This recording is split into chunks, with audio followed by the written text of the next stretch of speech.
Bismillahirrahmanirrahim. Sebelum kita melepaskan bajunya, terlebih dahulu kita letakkan sehelai kain antara lutut dengan pusarnya, merupakan aurat besarnya, yang mana jumhur ulama kan berpendapat aurat dari pusar dengan paha, walaupun ada khilaf dan masalah itu ya. Begini, setelah itu baru kita mulai membuka apakah harus digunting pakaian sesuai dengan kondisi mayat.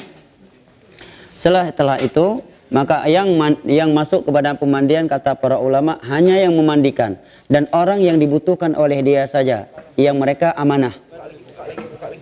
Karena di beberapa daerah itu ada tempat pemandian yang terbuka umum sehingga semua orang bisa lihat. Seingat saya di Lombok seperti itu kebiasaannya di beberapa daerah. Itu nggak boleh karena mayat harus dijaga kehormatannya ya, walaupun sudah meninggal. Kita pakai sarung. Setelah itu kita angkat seperti hampir duduk. Digosok-gosok, perutnya boneka perempuan pula ya. Digosok-gosok perutnya, ya, sehingga keluar. Yang satunya sambil nyiram, ya, sambil nyiram, sehingga kotorannya langsung turun, digosok-gosok, ya sudah.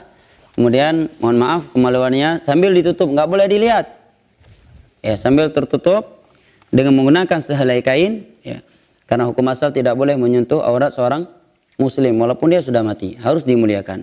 Kira-kira sudah bersih, maka setelah itu dan dipastikan tidak ada lagi kotoran yang akan keluar, maka apa yang dilakukan tadi? Diwudukkan. Mana airnya? Ini perlu disiram langsung nggak? Siram aja ya, biar jelas ya. Baik. Sekarang saya gosok-gosok. Nah, siram yang lain, siram. Ya. Baik, ya. Antum angkat ini mayatnya ya. Baik, ya. Ikan sambil saya gosok-gosok, kotorannya otomatis keluar. Ya, rata-rata tempat pemandian kan dia lebih tinggi bagian kepalanya. Angkat coba ini. Silakan. Ya. Langsung saya atau ganjalan gitu. Saya ambil gosok, saya siram terus. Ya, saya siram. Ya. Baik. Ya. Kira-kira sudah nggak ada lagi kotoran yang akan keluar. Kemudian kita gosok-gosok kemaluannya sambil kita siram. Ya. Dubur juga belum. Ya. Ya. Setelah itu baru bagian dubur. Ya, dubur tanpa melihat auratnya ya, dengan menggunakan sarung tangan. Ya. Iya, dibalik nampak nanti. Iya, diangkat saja. Ya. Nah, kan disiram dari bawah airnya. Baik. Udah, kira-kira sudah dipastikan kotoran yang nggak ada lagi, maka setelah itu baru diwudukkan. Kita buka sarung tangan kita karena tadi yang kotor, kita wudukkan seperti wuduk salat. Apa? Ada diniatkan untuk wuduk. Ya tadi kita udah bismillah dan niat kita memang pemandian jenazah tanpa diucapkan karena niat adalah amalan hati. Baik. Di tangan 3 kali kan? 3 kali kan sunnah. 3 kali. Baik juga nih mayat nggak lawan-lawan. Ya. Baik. Kan mulutnya sudah nggak mungkin berkumur-kumur, maka kata ulama diambil kain basah, dibersihkan giginya, hidungnya. Kok biru nih giginya?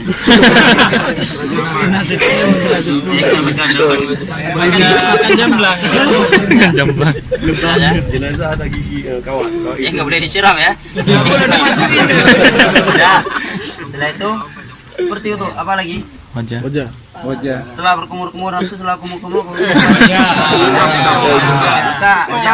Muka apa wajah? Wajah, bukan muka.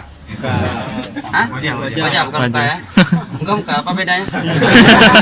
Baik ya. 3 kali. Sunnahnya kan, wajibnya kan sekali ya. Kenapa? Sekali ambil langsung gini-gini dulu. Ini kan di situ pentingnya adanya jazakallah khair. Imam Nawawi menyebutkan bahwa dihitung sekali dalam berwudu adalah dengan al-isti'ad, sempurna anggota tubuh tersebut. Misalkan begini nih. Baik. Ini belum kena tadi kan? Ya. Saya sekali lagi ini. Ini dihitung sekali bukan 2 kali. Dihitung sekali dengan sempurna. Sempurna.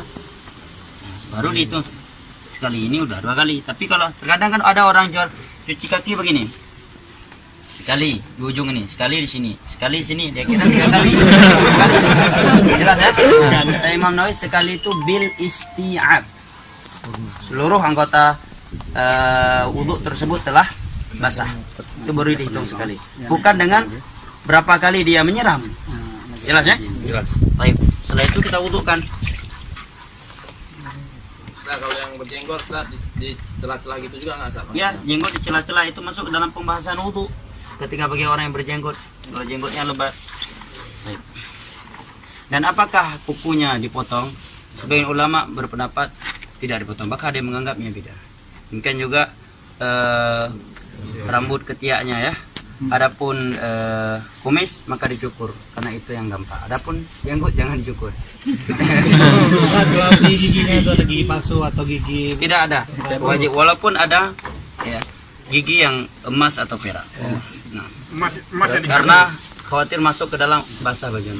Kena keumuman hadis Nabi kasru aqmil mayyit ka kasri hayya.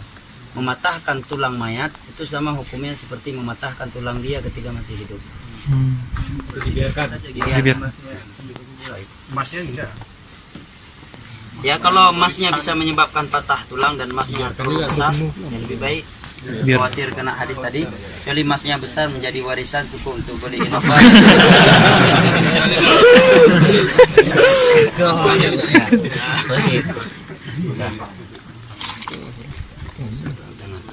Kemudian kita wudhukan kepala yang seperti wudhu sah. Mulai dari depan. Fa akhbala bihima marratan wahidah, kata sahabat Abdullah bin Zaid al-Mazini kan, dengan 2 kali selesai. Setelah itu kan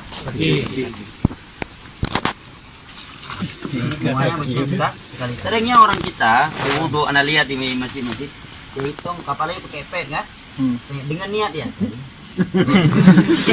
Itu dihitung sekali itu dengan isti'ab, semuanya udah basah itu baru sekali. Kan sering orang di pen kayak gitu kan, set sekali, set 2 kali, set 3 kali, sekali dalam agama ya. Katakan setnya itu dari anak.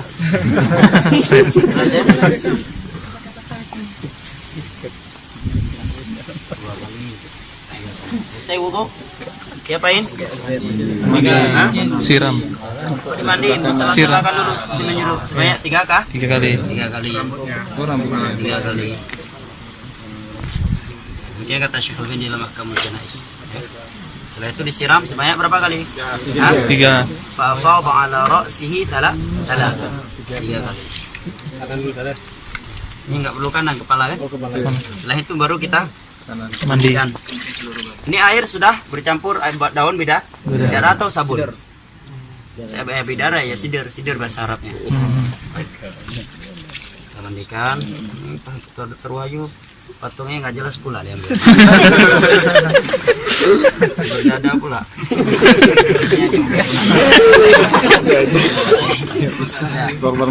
Korban mutilasi. Ini belum dihitung sekali ya, belum. Kita balik. Bantu kan nggak mungkin anda mandikan sendiri. Pelan-pelan.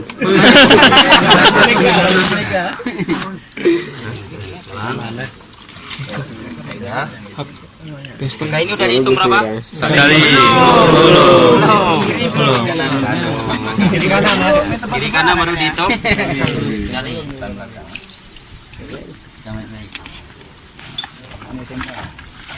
Hitungannya bukan dengan gayung ya. Bil isti'ab. Balik. Pelan-pelan, lumayan nih.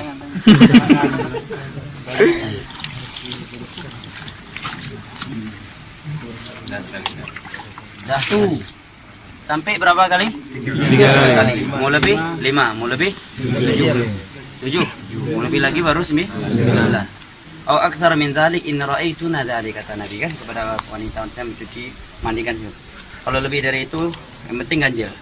Kemudian yang terakhir batu ambil air kafur. Mana air kafur baru tadi? Tadi udah 7 kali kan. Nampak ada kotoran lagi. Nah, kalau ada kotoran lagi maka diulangi lagi. 2 kali. Demikian kata para ulama. Diulangi dari Dan kata para ulama, kalau sebagai ulama menyatakan kalau kotoran tersebut nggak mungkin bisa ditahan, maka dimasukkan sehelai kain agar tidak keluar lagi. Termasuk darah, Ustaz. Kalau darah enggak? Karena darah bukanlah pembatal. Untuk saya ulang lagi juga. Wudu ya. Ulang dari awal. Dari awal Ustaz. Mandinya dan wudunya. Jelas ya? Nah, sekarang sekan air kafur. Udah ada ini air kafurnya. Untuk sana ya lurus. Bukan isi guru.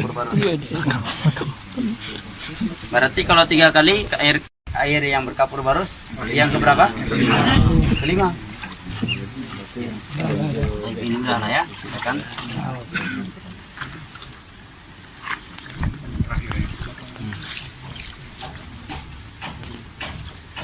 Tahu ini apa filosofnya Dokter Wahyu ngambil patung yang perempuan nih? Adanya ini. Nih. Waduh. Nah lagi ya. Pembahasan luar biasa. Maksudnya. Awalnya yang mau air Ustaz. Baik. Jadi apa beda mandi junub? Gak ada bedanya. Cuma bedanya apa? Pegang kapur. Kemudian kita bersihkan kotoran-kotorannya. Semua mandi syar'i semua sama bentuknya. Mandi Jumat, mandi junub, mandi jenazah.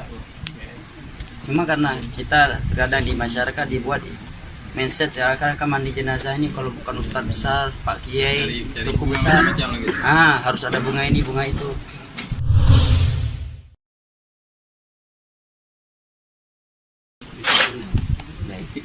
Sudah kain kafannya? Atau ada tempat lain untuk kita taruh kafan misalnya? Di dalam Oh, sini aja. Sini aja. Sini aja langsung. Baik. Balik aja. Berarti ini angkat dulu. Balik kapan? Meja yang balik.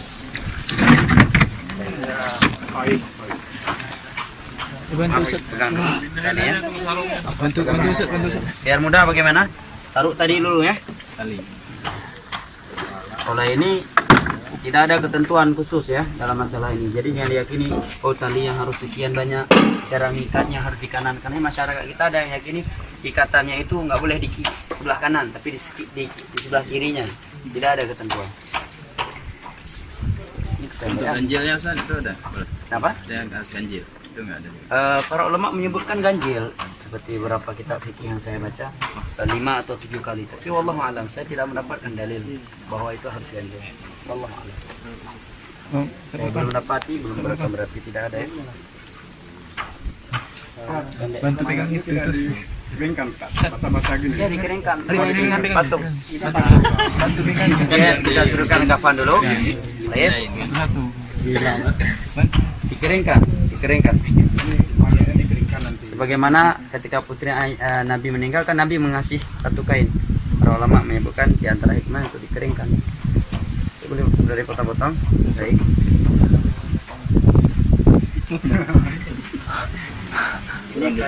Ini talinya terlalu pendek ya. Kita sambil. Oh, ada banyak. Baik. Wah, Berarti lumayan ya. 3 saja. 3. Bukan kain kami. Masya Allah. Ini tadi udah dikeringkan. Tutup semua, tak nggak bisa ditempel gini, tak? Apa itu? Nggak ditindih kainnya, bisa dipeninggalkan gitu. Tutup semua, insya Allah. Kalau gini kan nggak tutup semua kan? Enggak, kalau di begitu kan nanti mudah lepas.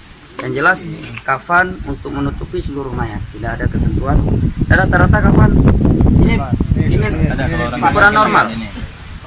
Yang selama ini anak yang pernah anak mengkafarkan, anak melahirkan langsung begini, tidak dibesar-besarkan. Allah Allah. Baik, ini tadi udah dikeringkan, kainnya udah diganti ya, udah diganti. Baik, kita udah ganti kain kering, dia buka dulu nampak auratnya. Ini udah nggak ada pakaian tentunya kan? Ini kain kafan dianjurkan memberikan banyak minyak wangi. Ya, ada beberapa asar dari para sahabat Nabi agar meletakkan kapas yang telah diberi wangian di anggota sujud. Tapi Syekh Albani menyebutkan Kayaknya nak bagian duduk semua dari ya, bid'ah duduk semua. memasukkan kapas yang sudah diberi wangian ke duburnya, di mata dan hidungnya. Itu tidak ada dari. Ya dalam satu ketiak ini. Jelas ya. Tapi pada anggota wudu, anggota sujud itu ada asar dari beberapa sahabat tadi. Dan secara umum adalah memperbanyak minyak wangi. Bahkan sebagai ulama menyatakan andai kata seluruh kain kafan diberikan wangian maka tidak mengapa. Jelas? Baik, sebenarnya ulama menyebutkan juga agar di bagian kemaluannya ini diletakkan kapas yang berbentuk seperti sirwal. Ya, apa hikmahnya kapas yang berbentuk celana yang telah diberikan uangnya agar tidak mudah nampak kemaluannya dan tidak berbentuk ketika dilipat. Walaupun secara dalil tidak ada ketentuan yang seperti itu. Jelas ya? Kan dan saya kira rata-rata di masyarakat kita juga begitu. Saya lihat kemarin ketika sepupu saya dikapas, terus ini dibentukkan seperti celana yang tidak bersambung kan? Di bawahnya juga demikian. Di antara hikmahnya yaitu kemaluannya tidak nampak nantinya. Kemudian kotoran pun kalau andai kata keluar pas ini tertahan dengan itu, tidak menembus kafan. Maka dilipat. Tangannya ada sadar buat Sebagai ulama berpendapat untuk sedekahkan, tapi yang rajih tidak ada dalilnya. Andai kata ada dalilnya, Nabi memerintahkan putri beliau. Karena kaidah ta'khirul bayan an waqtil hajah la yajuz. Tidak mungkin bagi Nabi menunda penjelasan di saat dibutuhkan. Waktu itu mereka sedang memandikan putri beliau. Nabi tidak menyatakan harus dibentukkan salat. Kalau ada yang berkata, kok agar bertemu dalam keadaan bentuk salat, berarti itu istihsan. Istihsan bukan sumber agama. Sumber hukum Al-Quran dan hadis. Cabang dari itu ijma, qiyas dan ijma dan qiyas yang sahih. Jelas ya? Bahkan sebagian ulama menyatakan dengan kita sedekapkan dikhawatirkan akan mematahkan tulang dia. Sehingga kita khawatir terancam dengan hadis Nabi yang menyebutkan mematahkan tulang mayat dosanya seperti mematahkan tulang orang yang masih hidup. Dan andai kata ini dianjurkan untuk membentukkan sedekah, pasti ada anjuran dari Nabi. Apalagi kematian di masa Nabi enggak satu kejadiannya. Banyak, ya kan? Hampir tiap bulan ada yang meninggal misalkan. Tapi tidak ada penjelasan itu. Menunjukkan tidak ada. Mengikuti sunnah lebih baik daripada ya melakukan sesuatu tidak ada. Setelah itu sudah muasar ya? Segera kan. Segerakan mayat. Ya, ini tarik yang kuat ya. Ya cukup. Oke.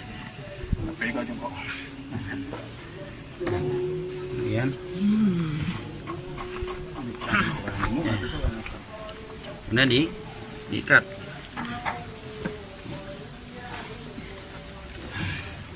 Ya, ikatnya nggak mesti harus di kanan atau di kiri.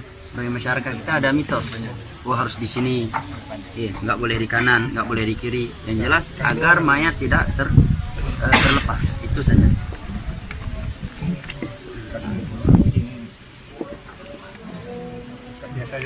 Yang paling ujung. Jadi usahakan kalau kafannya panjang, kata penama agar jadikan bagian kepala lebih banyak. Apa dalilnya kira-kira? Secara khusus saya sendiri belum pernah dapat dalilnya. Mungkin dalilnya bisa dijadikan dalil kejadian Musa bin Umair tadi. Kemudian Nabi mengutamakan bagian kepala dari bagian kaki ya. Diikat. ada juga yang lagi buat kayak sorban gitu. Ya, tidak ada dalil. Bahkan hadis Aisyah Nabi beliau menyatakan laisa fihi qamisun wala imamah. Nabi dipakai dikafankan tanpa gamis pakaian, tanpa imamah. Ya, dengan 3 lembaran pakaian yang suhuliyah kata Aisyah radhiyallahu anha. Baik. Ini dikasih wewangian tadi ya. Di dalamnya ada wewangian. Jadi anggota sujudnya diberikan kapas-kapas yang telah diberikan wangian. Bahkan sebagian ulama menyatakan andai kata di seluruh kain kafan langsung diberikan wangian, minyak wangi, maka juga tidak mengapa. Karena untuk memuliakan. Berapa kali ini? 6. Setelah ini diangkat mayat. Kata beliau, wasifatus shalah alaihi 4 takbirat. Sifat salat jenazah itu adalah dengan 4 kali takbir. Ba'dal ula al-Fatihah. Setelah takbir pertama dia membaca al-Fatihah dan tentunya sebelumnya dia membaca al-isti'adzah dan basmalah. A'udzubillahi minasyaitonir rajim. Bismillahirrahmanirrahim. Kemudian dia membaca al-Fatihah. Wa ba'da tsani as-salatu 'ala nabiy sallallahu alaihi wasallam. Pada takbir yang kedua dia bersalawat kepada Nabi sallallahu alaihi wasallam dan sebaik-baik salawat adalah salawat al-ibrahimiyah yang datang dari sahabat Abdullah bin Mas'ud radhiyallahu an yang diriwayatkan oleh Imam Al-Bukhari dan Muslim dan itu yang masyhur. Wa ba'da tsalitsa addu'a lil mayyit. Setelah takbir ketiga dia berdoa untuk mayat dengan yang afdalnya adalah menggunakan doa-doa yang telah warid dari Nabi sallallahu alaihi wasallam. Ini paling afdal. Tetapi kata para ulama jika dia tidak menghafal doa-doa yang telah warid dari Nabi sallallahu alaihi wasallam, maka tidak mengapa dia berdoa dengan doa yang dia mampu dan dengan bahasa yang dia mampu, karena Allah berfirman, fattaqullaha mastata'tum, bertakwalah kalian kepada Allah semampu kalian. Naam. Wa ba'da ar-rabi'ah saktah latifah thumma salam. Setelah takbir yang keempat dia diam sejenak, ya, kemudian dia salam. Kalimat jenazah, kata jenazah ismun yutlaqu 'alal mayyit.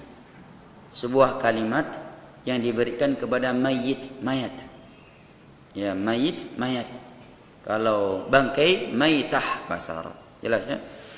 Oleh karena itu, para ulama menyatakan, sebagian ulama menyatakan bahwa ketika mendoakan mayat di dalam salat itu boleh dengan Allah maghfir lahu, Allah maghfir laha. Jelas ya? Baik mayatnya itu lelaki ataukah wanita. Kenapa? Karena mayat dalam bahasa Arab al-mayyit, al-mayyit tanpa tak marbutah adalah ismun mudzakkar. Adalah kata mudzakkar. Ya. Kata mudzakkar. Kitabun, mudzakkar atau muannas? Yang pernah belajar bahasa Arab. Kitabun, kalau saya bertanya kepada ya Muhammad, aina kitabuka? Wahai Muhammad, di manakah kitabmu? Dia langsung menjawab, huwa 'alal maktab atau hiya 'alal maktab? Huwa. Karena kitab kata yang mudzakkar. Nah, ini dasar banget dalam bahasa Arab tentang mudzakkar muannas, ya. Kata mudzakkar, al-mayyit juga kata mudzakkar, tidak diakhiri oleh alif, tidak diakhiri oleh ta marbutah. Jadi kalau mayatnya perempuan apa yang kita baca?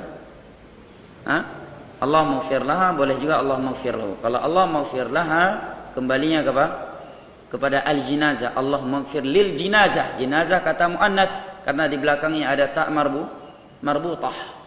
Kalau kita membaca dia mayat wanita, kita membacanya Allah maghfir lahu, maka hu di sini kembali kepada al-mayyit. Ya Allah, ampunilah mayat ini, bukan wanita ini. Yang dimaksud dengan mayat ini adalah yang berjenis wanita ini. Jelas ya?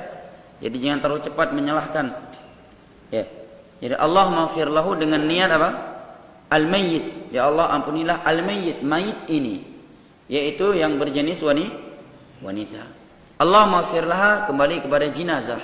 Jelas ya? Nah. Dan perlu kita ingatkan bahwa tidak ada lagi doa setelah salam.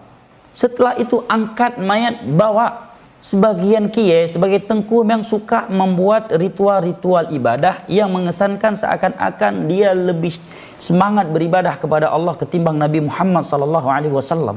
Masyarakat menganggap sholat jenazah itu sulit, sehingga sebagian anak kaum muslimin ketika orang tua yang meninggal dunia nggak berani jadi imam. Kenapa? Karena nggak hafal doa setelah sholat jenazah. Akhirnya harus Pak Kiai, la haula wala quwata illa billah. Sholat jenazah, ya, Allahu Akbar, takbir pertama, a'udzubillahi minasyaitonirrajim, bismillah, al-fatihah, kemudian takbir, Allahu Akbar, salawat kepada Nabi, kemudian takbir, Allahu Akbar, mungkin mendoakannya, Allah maghfirlahu warhamhu wa'afu wa'af'an wa samudakhalu wa akrim nuzuluh, dan seterusnya. Kemudian Allahu Akbar, ya, boleh mendoakannya lagi, kemudian takbir, kemudian salam. Setelah itu angkat jenazah, bawa ke pemakaman. Dan mengangkat mayat tidak ada harus dengan tandu khusus. Intinya yang memudahkan. Bahkan kalau kami di Yaman, terkadang mayat langsung kayak gini, paling mayat anak kecil langsung begini kami bawa ke pemakaman. Tapi supaya tidak memunculkan fitnah besar, ya. Karena pernah waktu satu tempat ada yang bawa mayat nggak pakai tutup, itu ribut sekampung. Sekarang kita bawa cara menurunkan jenazah.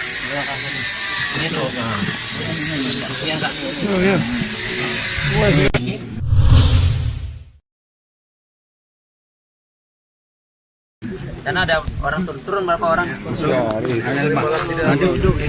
Bukan dari kaki kuburan. Bismillah wa ala millati Rasulillah sallallahu alaihi wasallam. Terserah mau jongkok berdiri. Baik. Balik juga. Balik juga. Mayatnya dihadapkan ke arah kiblat. Balik juga. Diarahkan ke kiblat. Itu kiblatnya. Kiblatnya sana mereng, sana mereng. Karena ada. Taruhlah ke sana ya kiblatnya, ke sana. Baik. Tidak ada ketentuan anak korban yang pertama kali melempar, tidak ada. Yang dianjurkan seluruh yang ikut ini dianjurkan untuk melemparkan sebanyak 3 kali lemparan. Maka lebih afdal tadi apa? Lahat. Lahat kan langsung kita masukkan ke dalam. Begitu kita masukkan, misalkan kalau lahat, maaf ya. Lahat kan di sini kita buat. Di dalam ini kan kita buat lubang. Begitu kita masukkan mayat langsung ke dalam ya. Kemudian kita letakkan bulatan tanah di belakangnya. Kita bisa langsung narik dengan cepat. Ingat tidak mengenai mayat. Boleh syik, boleh lahat. Cuma lebih afdal lahat. Apa dalilnya lebih afdal lahat? Nabi yang menyatakan lahat untuk kita, syik untuk selain kita. Kemudian mayoritas mayat di masa Nabi menggunakan lahat bukan syik. Jelas ya? Ya, maka lahat lebih afdal. Maka sambil ini ada satu yang sambil duduk dengan jamaah yang lain atau yang sebagian yang berdiri berceramah mengingatkan akan kematian. Begitu selesai, maka satunya mengingatkan berdiri untuk mendoakan si mayat. Nabi menyatakan selalu tidak ada. Ya. Tidak ada azan dan itu salah satu beda. Tidak ada satupun mazhab yang mengadankan. Ya, demikian juga talqin mayat ya. Karena sekarang secara logika dia sekarang udah masuk ke alam barzakh, alam pembalasan. Berarti kalau kita mentalkinkan dia, kemudian dia menjawab, berarti masih ada kesempatan untuk beramal dong. Lalu apa maknanya orang kalau udah mati putus sudah kesempatan untuk beramal? Kalau kita ada manfaat talqin, nanti kalau datang ditanya jawab begini, begitu. Kalau sempat dia jawab, oh ya, langsung lari. Yang talqin pun hilang dia, ya kan? Berarti timbul pertanyaan, berarti bermanfaat dong. Berarti ada kesempatan untuk bertobat setelah kematian. Padahal Nabi menyatakan kalau mayat ruh sudah sampai ke rongkongan, pintu tobat sudah tertutup. Berarti bertentangan dengan mana hadis tersebut. Lebih dari itu Nabi tidak pernah mentalkin. Anaknya meninggal Ibrahim, cucunya, putrinya, para sahabat yang lain, demikian juga para tabi'in. Di sana ada yang beralasan membaca Al-Quran di atas kuburan, yaitu perbuatan Amr bin As. Riwayat Imam Muslim. Tetapi para ulama menyatakan ini anjuran individu sahabat. Perbuatan sahabat bukan sumber hukum. Apalagi perbuatan individu sahabat yang menyelisih mayoritas para sahabat. Khulafa ar-Rasyidun tidak melakukannya. Mayoritas para sahabat tidak melakukannya. Cuma beliau yang meriwayatkan, mewasiatkan agar dibacakan Al-Quran di atas kuburan beliau. Itu perbuatan individu yang diselisih oleh para sahabat Nabi. Yang lainnya tidak melakukannya. Kemudian kata para ulama, masyarakat kita sekarang sudah baca Al-Quran itu, kemudian ditender lagi kuburannya, lebih parah lagi. Ya, bayar, ya, dan seterusnya. Maka selesai dikuburkan, selesai pula ceramah. Kemudian salah satu mengingatkan, doakan saudara kita, dia sekarang akan ditanya, dan mohonlah kepada Allah agar dia dikokohkan dalam kuburnya. Setelah itu pulang, selesai. Setelah itu baru ada anjuran untuk bertakziah. Selesai penguburan, nggak ada yang sulit. Ustaz, kalau ini kuburan kan biasanya ada ini Ustaz kejadian berair Ustaz. Itu boleh nggak dibuat kayak peti itu? Bahkan sebagian para ulama menyatakan kalau Syafi'iyah malah keras, nggak boleh ada hal-hal yang bersifat kayu. Kenapa kalau ada air? Andai kata sekarang ini bersih, besok datang tsunami kena air juga. Sekarang kering, seminggu setelah itu ada tsunami, kena air juga.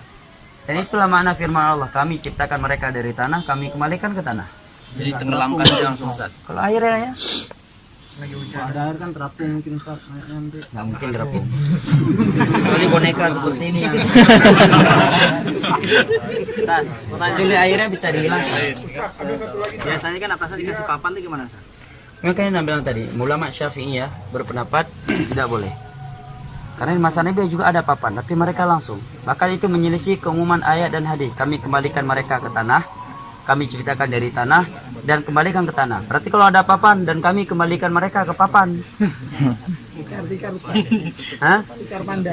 Tikar pandan juga ditarik, karena yang pakaian yang dibawa oleh mayat satu-satunya adalah kafannya.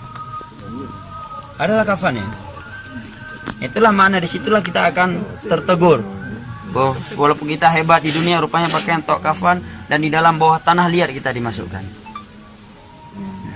Bahkan sebagai ulama Syafi'i ada yang berasio, kalau ada papannya nanti kalau diadab akan terbakar. Tapi ini dibantah oleh ulama, ini masalah gaib, nggak bisa dikiaskan api yang ada di dunia. Baik. Kemudian boleh meletakkan tanda-tanda kuburan, seperti satu batu atau dua, dan kuburan tidak boleh lebih dari satu jengkal, dan tidak boleh diberi nama dan kapur. Dan itu sepakat ulama. Hadis Jabir, Nabi melarang untuk diberi kapur dan ditulis kuburan. Jelas ya? Bahkan Imam Syafi'i juga melarang keras. Jadi yang kapuri bukan mazhab Syafi'i. Makanya kita lihat ke Baqi, kita nggak bisa lihat mana kuburan Utsman, mana kuburan sahabat yang lain. Semuanya tidak ada. Raja yang mana kuburan raja, mana rakyat jelata di Saudi Arabia, nggak bisa kita bedakan. Nggak ada namanya. Dan apa hikmahnya? Banyak diantaranya. Kalau sempat ditulis nama, kalau ada sebuah kuburan yang orang anggap dia wali, habis sudah. Jadikan sumber kesyirikan. Wah, ini kuburan. Tapi Syiah anehnya, mereka kalau di Baqi udah ada buku petunjuk di mana Ali, di mana sahabat ini, sahabat itu yang menurut mereka ada ini kelebihan dan seterusnya. Ustaz, tadi kan nggak boleh ada kayu, Ustaz. Itu kalau kita masukkan ke sini kan biasanya ada orang-orang taruh kayu gini, Ustaz. Kenapa nggak dengan tanah saja? Itu nggak boleh juga berarti, Ustaz ya? Kalau dikatakan nggak boleh, ya nggak ada larangan. Tapi kalau dia menggunakan kayu, ya. Kemudian ada pertanyaan, kenapa nggak langsung tanah? Ya, kenapa nggak tanah langsung? Ini langsung tanah. Walaupun ada kayu, nanti dia terjepit nggak dengan tanah? Terjepit juga. Dari tanah ke tanah dan ke tanah. Mazhab Syafi'iyah dalam mazhab Syarah Muhadzab, ulama keras menyatakan tidak boleh dimasukkan kayu. Tapi kalau mereka memasukkan tanpa ada keyakinan tertentu, ya di sini kan nggak masuk beda, karena mereka tidak mengkaitkannya dengan nilai-nilai agama. Jadi masalahnya kalau mereka kaitkan kayu-kayu tersebut dengan nilai-nilai agama, ini membutuhkan dalil karena sudah berkaitan dengan keyakinan. Tapi kalau sekedar dia biar nggak terbalik, ya boleh-boleh saja. Sudah setelah penuh tanah boleh dinyanyi Ustaz, rapikan. Ya, tidak mengapa untuk dikeraskan. Langsung sekalian aja. Tanahnya. Sekalian ya, dua-dua ini dikuburkan. Sudah selesai kan? Ustaz, dalam kuburannya berapa, Ustaz? Dalam kuburannya? Kedalaman Quran para ulama mengatakan al-a'maq. Sedalam-dalamnya dengan standar kira-kira binatang buas tidak akan bisa mengoreksinya. Kalau sekarang bukan sekadar binatang buas. Ada orang-orang yang mencari ilmu gaib untuk dan di antara bid'ah para ulama sebutkan adalah menjaga kuburan satu malam pertama. Tetapi untuk sementara sekarang ini, kalau kita tahu di sebuah tempat ada dukun-dukun jahat, dia akan mengorek mayat untuk ilmu dia, maka kita jaga bukan karena meyakini ada anjuran menjaga, maka tidak mengapa, tidak masuk ke dalam kebidahan yang disebutkan oleh Syekh Al-Albani dalam Ahkamul Janaiz. Karena beberapa daerah ada ilmu, bahkan di Yaman pernah kejadian di Aden, kuburan seorang wanita dikorek kembali dan mohon maaf diperkosa dia. Ya udah mati karena emang dia wanita yang sangat cantik di kota Aden itu. Dari cerita saya nggak lihat kasusnya, saya diceritain oleh Ahmad At-Tabaki, salah satu guru ana orang kota Aden, Yaman. Ini menunjukkan fitnah wanita itu sangat bahaya kan? Kenapa orang tahu dia cantik? Karena dulu nggak nutup aurat. Coba kalau ketika dia hidup pakai cadar, kan orang nggak tahu. Ya, menunjukkan penjagaan Allah kepada wanita yang menjaga aurat dia. Diperkosa dia. Dia udah mayat. Nauzubillah min dzalik. Nah. Kalau di bawah itu misalnya ada binatang berbisa, kita nuruninya pakai tambang gitu boleh? Tidak mengapa, selama kita tidak meyakini hal-hal tertentu kan. Ya, tapi kalau binatang buas dipukul dulu, diusir dulu. Bahkan Nabi menyatakan uqtul al-aswadaini fi shalah. Bunuh kalajengking dan ular walaupun kalian sedang sholat, apalagi di luar sholat. Dalam sholat disuruh bunuh mana? Walaupun kata Imam Syafi'i ketika kita ingin mengambil kayu membunuh ular, kita sudah menghadap ke selain kiblat, kita nggak perlu membatalkan sholat. Tetap saja kita lanjutkan sholat tersebut. Mana kiblatnya? Kenapa? Kalau dengan menurunkan tali itu apa talinya? Kadang-kadang ada kejadian talinya juga dikuburkan. Ya kalau mereka kuburkan karena memang sulit untuk ditarik lagi, bukan karena ada keyakinan tertentu, ya nggak masalah. Bid'ah itu kan dia melakukan sesuatu yang baru, menyamai perbuatan agama dengan niat dia beribadah dengan itu. Ini yang menjadi bid'ah. Tapi kalau dia turunkan tali bukan karena anggapan ini sesuatu yang disyariatkan, tapi karena untuk memudahkan, ya tidak mengapa.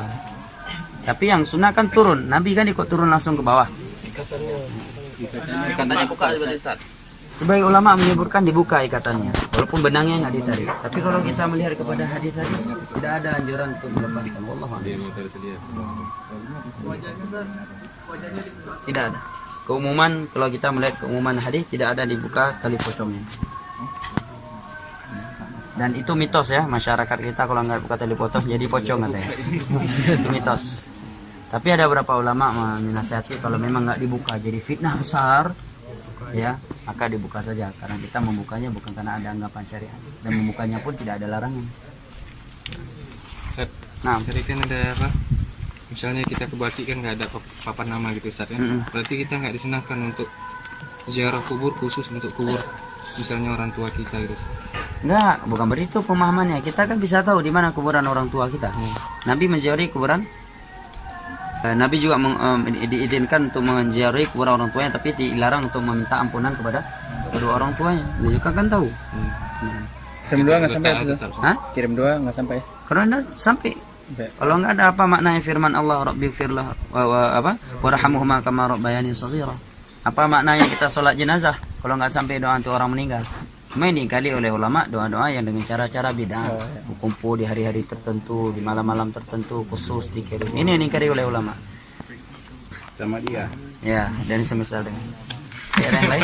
Ustaz, biasa kan kuburan zaman sekarang kan ada dibangun kayak keramik di atas kuburan itu kan. Itu apa boleh Ustaz? Tidak boleh, akhi. Nabi memerintahkan Ali bin Abi Thalib menyatakan Allah tada'a timsalan illa sawaita wala qabran musyrifan illa sawaita.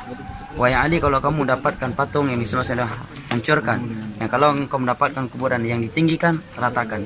Ya tidak boleh lebih dari 1 jengkal. Ya, itu bukan bentuk kita memuliakan dia, merendahkan dia, bahkan itu bentuk memuliakan dia. Karena apa manfaatnya kita buang keramik? Habis 10 juta, mending 10 juta kita sedekahkan untuk yatim dengan niat orang tua kita. Sampai pahala ke dia. Jengkal itu maksudnya tanah, tanah doang sedikit. Jengkal, ya tanah, tumpukan tanah. Kalau di sana yang ditinggikan Ustaz, Turuk pohon sebagian Syekh Albani menyebutkan itu salah satu bid'ah. Pertanyaan yang bagus. Pohon-pohon hijau. Ya. Ada yang meyakini supaya nggak diadab, mengkiaskan kepada perbuatan Nabi kepada 2 kuburan yang sedang diadab pelakunya.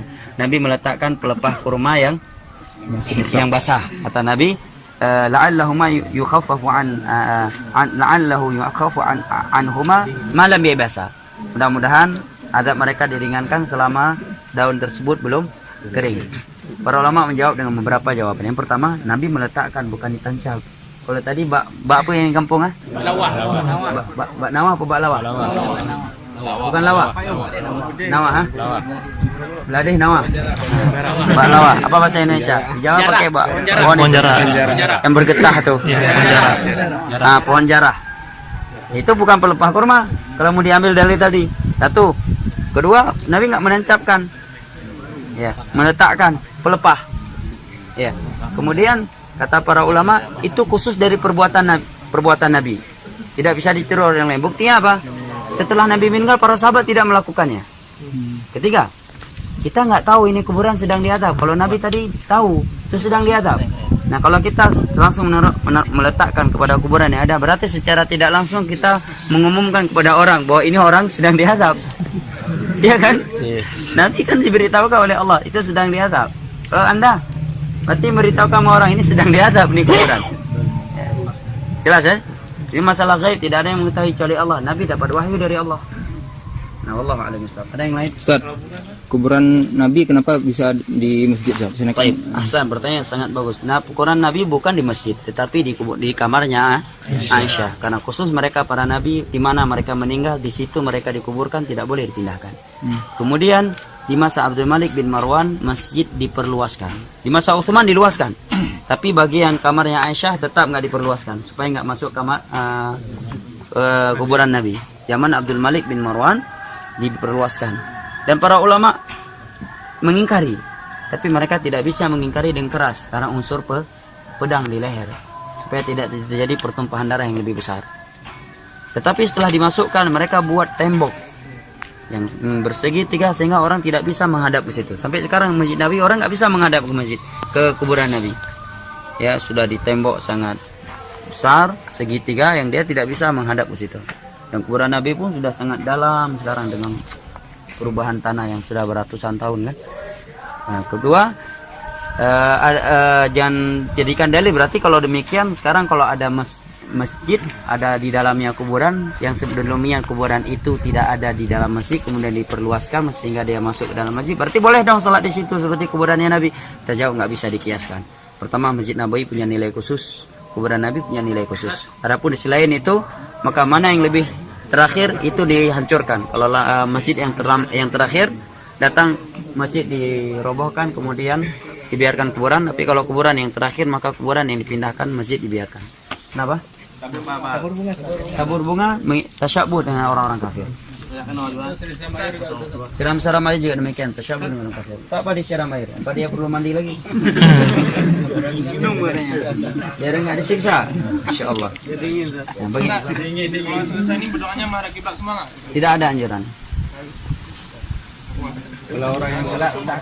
Hah? Kalau ada orang yang salah. Nah, ahsan, masya Allah. Bagi, datang. Terakhir bagi orang-orang yang tidak dapat salat tadi boleh datang salat tapi nggak berdiri di atas kuburan, di sampingnya, ya salat. Karena nggak ada ruku dan sujud di situ. Yang pertama. Kedua, ada dalil yang Nabi melakukan yang ketika ada seorang wanita yang hitam pekat meninggal tidak diberitahukan kepada Nabi, kemudian Nabi menanyakan di mana kuburannya. Hadis riwayat Imam Muslim dari Abu Hurairah. Salat di kuburannya. Boleh juga Anda berjamaah. Ya. Jelas ya? Berapa kali sujud salat jenazah di kuburan? Nah, tidak ada sujud ya. Barakallahu fiik. Saya kira sampai di sini ya. Allahu a'lam bishawab.